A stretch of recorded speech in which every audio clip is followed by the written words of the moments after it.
Hi, it's Mark Coopersmith, and I'm here with my friend, colleague, and marketing guru, Liz Allen, and we are continuing our video series on go-to-market planning. Now, we just spent time doing a quick overview of looking at owned media, and we're going to show you in just a minute or two what that looks like as far as building it out. And we'll begin to build out the different pieces. And right now, we're going to spend some time as well looking at paid media. Liz, to you. Yeah, let's talk about paid media a little bit. I'm going to jump right to it. This is another list, and I believe you can spend some time with this, so you don't need to write it all down. But these are all the ways in which you can spend your money. There are so many ways to spend your money when you're going to market, and people And will you have start. spent a lot of money on these, haven't you? I have. Yeah. I have, and that's why we have milestones or KPIs to know whether that money is working or not working. But you Right. might How do we measure the effectiveness of that paid media? Exactly. exactly. And so some of these things are pretty obvious. It's display or programmatic. It's email marketing campaigns, which I could argue is a little bit owned because you're really controlling all that work, but you have to pay for a service, an email service provider. Um, Influencers used to be partnerships that you would have, and you could have people talk about your product or your service or your brand or your launch. And now these are people are paid, and I'm sure you're all very familiar. We'll talk about that in a second. But they're whole influencer agencies. But other ways that you can pay are, trade shows and all the out of home work and product placement. So I'm going to give you some examples of this so that you have them. But And you when know, you say out of home, that includes things like billboards, right? it does out of Yeah. home marketing, and I'll show you some examples of that too.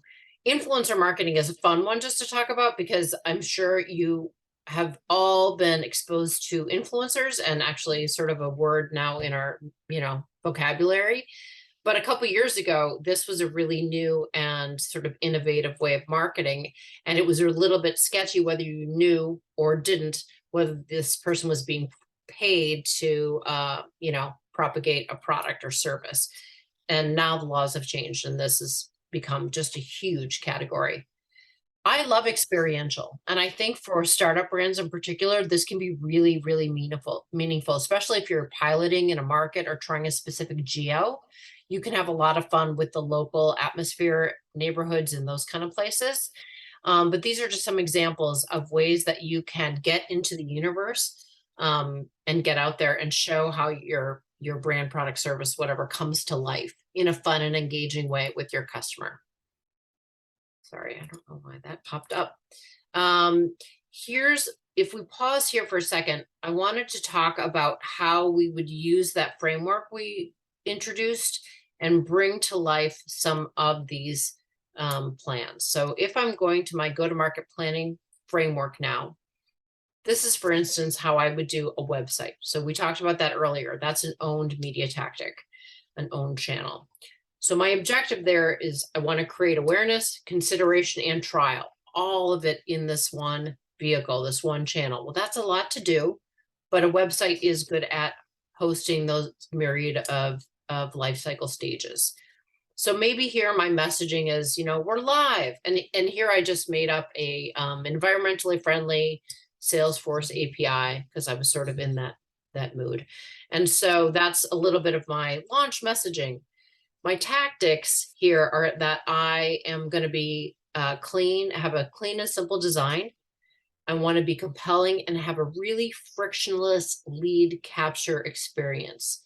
So for me, because I'm an API, I'm launching this API, I really just want the leads because I've got salespeople that are going to follow up with every lead I get. So when I say frictionless, which I can clearly barely say, I need that to be so fast and clean for the customer to get in. So don't ask me 100 questions. Don't make everything mandatory. Just provide a framework or a form that has the minimum amount of information you need to make a meaningful sales process call.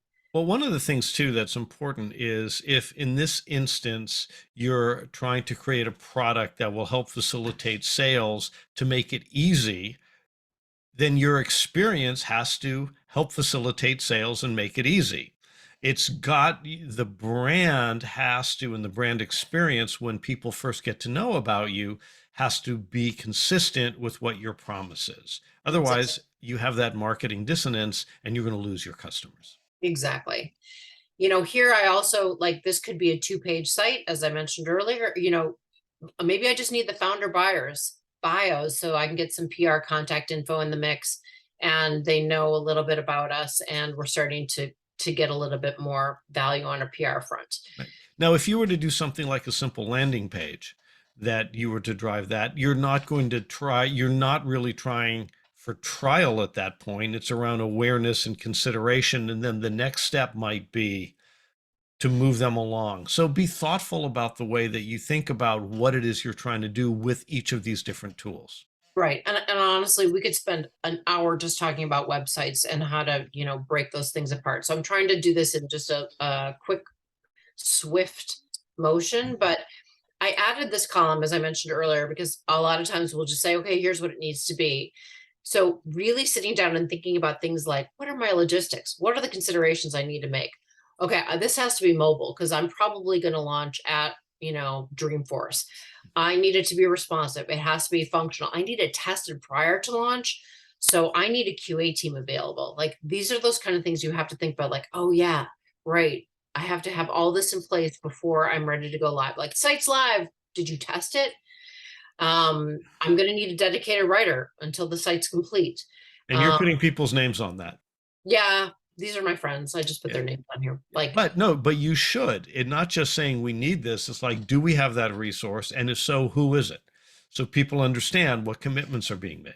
exactly. And things like all the lead gen emails. So you might think like, great, got the website. We've got this form ready to fill out. What happens when a customer fills out the form? Where does it go? How do you get in touch with them right away? Then what's that funnel look like for you? What's that sales process? So you're starting to think, what do I need beforehand? What do I need in place for the afterwards? So I'm ready for that customer engagement moment. And And then just in case, I'll say just in case, that's a terminology that you might not know. By lead gen emails, it's if we capture your email, right? You're a lead or lead generation. What do we do with that list? And what are the next steps when we're ready to launch about who's responsible for managing that list and following up?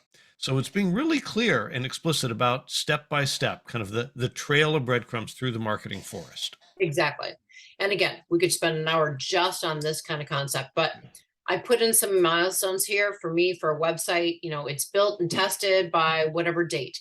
It doesn't mean need to be like I've spent X dollars or those kind of pieces. It can be different types of milestones you have, like, a site visit and conversion might be a little bit more exact, and my app and server performance might be really exact, but it could also be like, our founders loved it.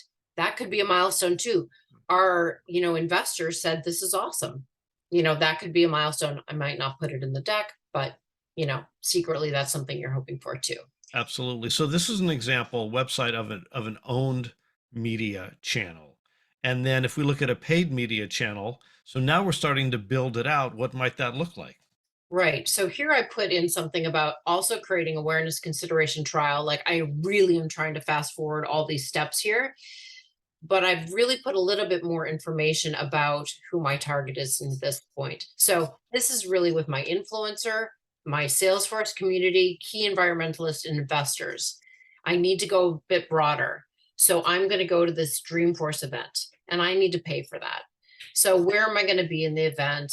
How, can I just do meet and greets? Can I get a paid speaking engagement? Is it pay to play? What are those kind of pieces? So here I put that our tactics were that we're going to have a small booth on the main floor. Again, the design's, simple and compelling, like our product. And then I'm going to have this guy, Alex, speak on the environmental panel. My messaging really is like, we're live, finally, the most environmentally friendly Salesforce API, here we are. And I think that small booth design sort of goes hand in hand with being environmentally friendly. I didn't spend $11 billion creating a huge booth with a lot of giveaways or whatever that look like I'm wasting the environment's, resources. But as a result of that paid engagement with the Dreamforce event, you also have one of your key executives speaking on a panel, casting a shadow and getting that higher visibility for your products and your launch. Right. And so I know that I've got the booth piece and I've got the speaking piece here. And so I talk about the booth graphics, flexible, so we can use them in other places, just really thinking through those details. I need to have some trained reps with tablets. So I need to buy some tablets. I need to train reps. Who's going to do that? I haven't assigned anyone yet. Maybe you need some giveaways that would be environmentally friendly and reinforce. Who knows? And then I need to support that Alexander thing. So he needs new headshots and he needs a bio written, and I need to have him clean up his social channels and take off his last trip to Mexico and all that great stuff. My milestones here might be, I'm hoping for so many leads, and I might not know how many I could get or potentially see, but maybe it's whatever leads I get, I can translate that into a 20% conversion. And I put down something so I have a measurement in place or something I can look back to that I'm going to start to fill in and say, okay, we only got 100 leads and actually only 20% conversion. But next time I want to increase that. And how can I take it to the next level? Well, the next time Dreamforce comes around, you'll have an idea about what you might expect, and then you'll figure out how do you improve upon that. Exactly. So it's capturing all of those. Awesome. That's it for this video. When we come back, we are going to take a look at earned media. Any last words, or are we ready to go? No, I'll see you in a second. See you all soon.